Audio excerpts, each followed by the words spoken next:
आज दिनांक 8/6/2025 रोजी आपल्या महाराष्ट्र राज्याचे माजी राज्यमंत्री तथा माजी आमदार आदरणीय बच्चूभाऊ कडू हे गुरुकुंज मोजरी येथे समस्त महाराष्ट्रातील शेतकऱ्यांचा 7/12 पुरा व्हावा आणि दिव्यांगासाठी 6,000 रुपये महिना हवा या प्रमुख मागणीसाठी अन्नत्याग आंदोलन करीत आहेत। त्यासाठी आज कंधार तालुक्यामध्ये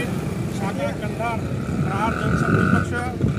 प्रहार दिव्यांग संस्था कंधारच्या वतीने बच्चूभाऊला पाठिंबा म्हणून आज आम्ही या ठिकाणी अन्नत्याग आंदोलनासाठी सुरुवात केली आहे। 12 तारखेला कंधारच्या वतीने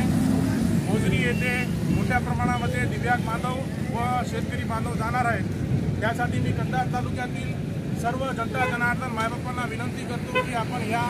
अन्नत्याग आंदोलनाला पाठिंबा देऊन मोठ्या प्रमाणामध्ये शेतकऱ्यांचा 7/12 कोरा करून घ्यावा आणि दिव्यांग बांधवाला 6,000